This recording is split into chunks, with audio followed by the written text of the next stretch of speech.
Habari, Chumge. Greetings from Kenya. I am going to apologize up front. I have no idea what day it is, and I have not had internet access. So 3 minutes on Thursday this week might be 3 minutes on Friday, 3 minutes on Saturday. I'm not sure where you're at, but either way I wanted to get something out to you this week. We're going to talk about crop sensors, Metabones We're going to talk about crop sensors, Metabones adapters, 2x extenders, and basically taking a close look at a fresh cut above a lion's eye this week on 3 minutes on Thursday. Fresh cut above a lion's eye.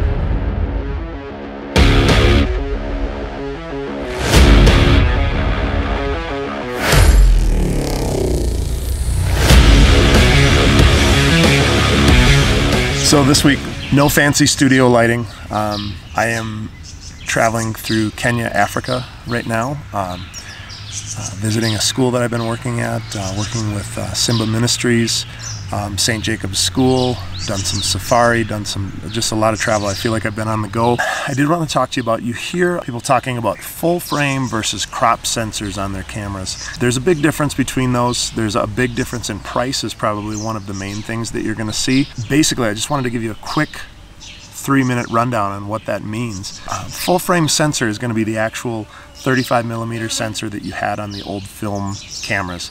It's a larger sensor inside the camera, and it obviously captures more light. It processes the image a whole lot cleaner and crisper.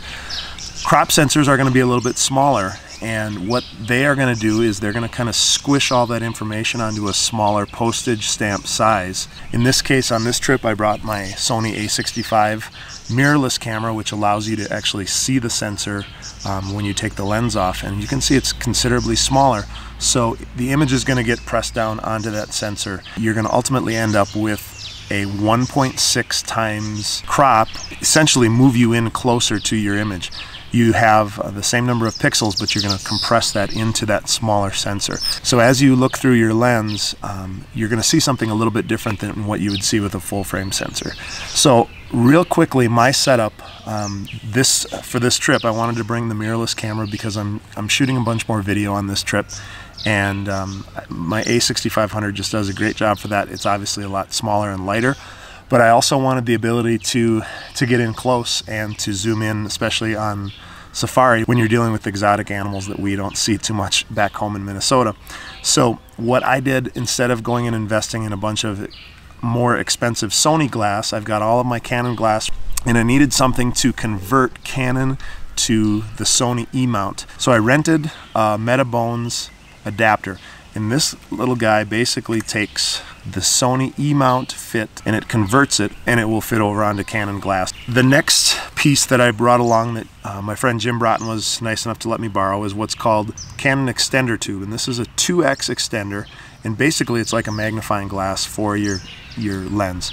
The compromise is that you're going to lose 2 stops of light, which in my case, in the situation that I was going to be shooting on a safari, light was not going to be a huge issue. So this is basically going to get me 2 times closer to whatever image that I had. So that was going to go onto the Metabones like that. And then I brought my Canon 70-200, which is going to fit onto that. And I know this looks ridiculously long.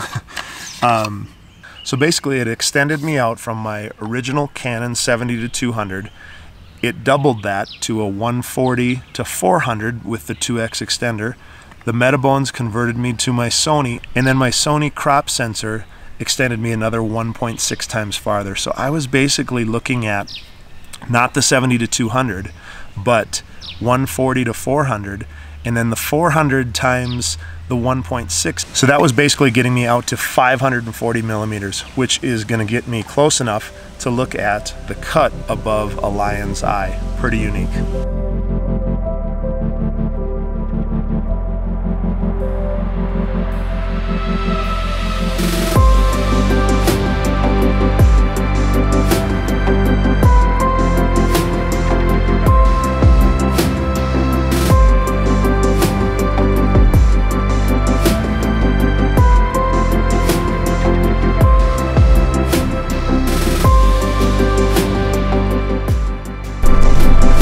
So that's it for this week's 3 Minutes on Thursday. I appreciate you stopping by.